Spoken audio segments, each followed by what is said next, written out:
ترى الظالمین مشفقین مما کسبوا، تم دیکھو گے قیامت والے دن ظالموں کو کہ وہ ڈر رہے ہوں گے اپنے کرتوتوں کے سبب جو دنیا میں انہوں نے کمائے تھے۔ یہ دنیا میں بھی یعنی جو لوگ برے اعمال کرتے ہیں جب ان کی عدالت میں پکڑ آتی ہے تو وہ اندر سے ضمیر ان کو خود ملامت کر رہا ہوتا ہے کہ اب تو مارے گئے، اب پکڑ کے سوا کوئی چارہ نہیں۔ اور پھر اللہ کی عدالت جہاں کوئی چھڑوا نہیں سکتا، کسی کی دھوں زبردستی نہیں ہے، کوئی جھوٹی گواہی قبول نہیں ہو سکتی، کوئی سفارش قبول نہیں ہو سکتی، جب اللہ تعالیٰ کی بارگاہ میں کوئی پکڑا جائے گا تو وہ دل ہی دل کے اندر ڈر رہے ہوں گے، لرزاں و ترساں ہوں گے۔ وَهُوَ وَاقِعٌ بِهِمْ، جبکہ وہ عذاب ان پہ واقع ہو کر رہے گا۔ یعنی ڈرنے سے یہ نہیں ہوگا کہ وہ کبوتر کی طرح آنکھیں بند کر لینے سے عذاب غائب ہو جائے گا، وہ جو ڈر رہے ہوں گے وہ واقعی ان کے ساتھ ہو بھی جائے گا۔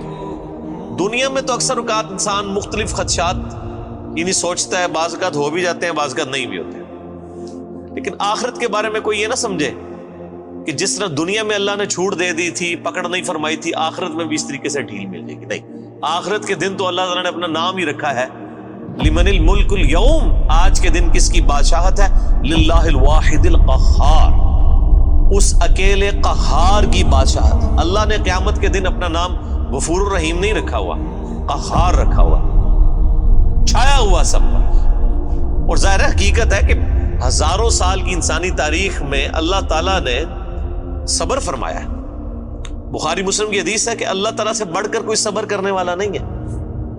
لوگ اس کے لیے اولاد تجویز کرتے ہیں، اسے گالیاں دیتے ہیں اولاد تجویز کر کے، لیکن پھر بھی ان کا رزق بند نہیں کرتا۔ سب سے بڑھ کر صبر فرمانے والا اللہ ہے، لیکن یہ صبر اس دنیا کی زندگی تک ہے۔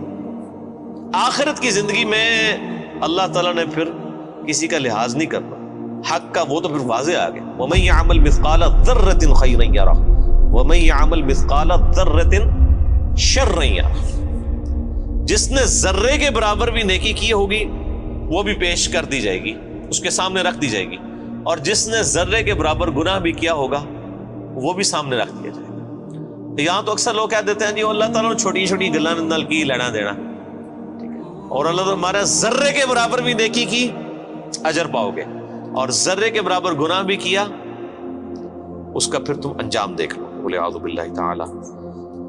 اللہم اجرنا من النار، اللہم اجرنا من النار، اللہم اجرنا من النار، اللہم من احییتہ منا فاحیہ علی الاسلام ومن توفیتہ منا فتوفہ علی الایمان۔ بس وہی بات ہے کہ جی عقل نہ ہوئے تے موجہ ہی موجہ، عقل ہوئے تے سوچیں ہی سوچیں۔ جسے عقل نہیں ہے اسے نہیں پتا کہ اللہ تعالیٰ کتنا ڈاڈا ہے۔ یہاں ہم جب کسی کو وعیدیں سناتے ہیں وہ کہتے ہیں وہ جی کوئی رحمت کی بات کریں، یعنی اللہ تعالیٰ تو سراپا رحمت ہے، یعنی وہ یہ بتانا چاہتے ہیں کہ اللہ تعالیٰ تو چاہتا ہے کہ لوگ گناہ کریں اور بس بغاوت پہ اترے رہے پھر بھی ان کو معاف کر دیں۔ یہ اتنا آسان معاملہ ہوتا تو پھر نبیوں کو نہ بھیجا جاتا، کتابیں نہ نازل فرمائی جاتی۔ جس کو یہ معاملہ پتا ہے اس کے لیے تو پھر زندگی گزارنی مشکل ہو جاتی ہے۔ والذین آمنوا وعملوا الصالحات، وہ لوگ جنہوں نے ایمان قبول کیا اور نیک اعمال اختیار کیے، صرف ایمان نہیں قبول کیا بلکہ نیک اعمال میں استقامت اختیار کی۔ فی روضات الجنات، وہ جنت کے باغوں میں ہوں گے۔ لہم ما یشاءون عند ربہم، وہاں ان کے رب کے پاس ان کے لیے ہر وہ چیز ہوگی جو وہ خواہش کریں گے۔ ذالک هو الفضل الکبیر، یہ ہے سب سے بڑا فضل۔ یعنی لوگ سمجھتے ہیں کہ دنیا میں اعلیٰ منصب حاصل ہو جانا، یا پچھلے دنوں الیکشن ہوئے تو لوگ سمجھ رہے تھے شاید پرائم منسٹر بن جانا کوئی بہت بڑا عہدہ ہے، دنیا میں بہت زیادہ دولت کما لینا کوئی بہت بڑا عہدہ ہے۔ اللہ تعالیٰ ہمارا ذالک هو الفضل الکبیر، اصل میں اللہ کا فضل اس پہ ہے جس نے ہمیشہ کی کامیابی حاصل کر لی۔ اور لاجیکل بات ہے میرے بھائی، ایک بندے کو بتایا جائے کہ آپ کو اتنی ساری ایفرٹ کے اگینسٹ جو ہے وہ 3 منٹ کے لیے جو ہے وہ بادشاہی ملے گی، اور دوسرے کو بتایا جائے کہ آپ کو اتنی ہی ایفرٹ کے اگینسٹ ہمیشہ کی بادشاہت ملے گی، جس میں موت بھی نہیں آئے گی، جس میں زوال بھی نہیں ہوگا، جس میں بڑھاپا بھی نہیں آئے گا، جس میں بیماری بھی نہیں آئے گی، تو کون سا بیوقوف آدمی ہے جو یہ 3 منٹ کی، اور یہ 3 منٹ کی زندگی آخرت کے مقابلے پہ، آخرت کا جو ایک دن ہے وہ 50,000 سال کا دن ہے، قرآن حکیم میں آیا سورۃ الحاقہ میں۔ تو آخرت کا جو ایک دن ہے اس کے مقابلے پہ 60 سال کی زندگی 3 منٹ بنتی ہے آلموسٹ. ابھی آخرت کے بعد جو جنت و دوزخ کا فیصلہ ہونے والا ہے وہ تو صحیح مسلم میں حدیث ہے کہ کوئی شخص سمندر میں انگلی ڈبوئے، سمندر میں جو انگلی ڈبونے سے اس کی انگلی پہ پانی لگتا ہے وہ دنیا کی زندگی ہے، اور سمندر آخرت کی زندگی، انفینٹ لائف. تو اصل میں کامیاب وہ ہے جو وہاں پر کامیاب ہو گیا، اصل عقل مند وہی ہے. ذالک الذی یبشر اللہ عبادہ الذین آمنوا، یہ ہے وہ جنت جس کی خوشخبری دیتا ہے اللہ تعالیٰ ان لوگوں کو اپنے بندوں میں سے جو ایمان لائے، وعملوا الصالحات، اور نیک اعمال بھی کیے. قرآن پاک میں کہیں بھی جن کو کہتے ہیں چھڑا ایمان کدھر بھی نہیں ذکر ہوا، خالی ایمان جو کچھ بھی ہے اللہ تیرے محبوب کی امت سے ہے، نہیں. ہمیشہ اب یہ حالانکہ وعملوا الصالحات اسی سے پچھلی آیت میں ریپیٹ ہو چکا تھا، لیکن پھر کہا کہ یہ بشارت ہے، یعنی وہم نکالا ہے، کسی کو خدشہ بھی نہ ہو کہ صرف ایمان کی بات کی تو کہہ جی کلمہ تو پڑھا ایک نہ ایک دن تو جنت ہی چلی جانا ہے.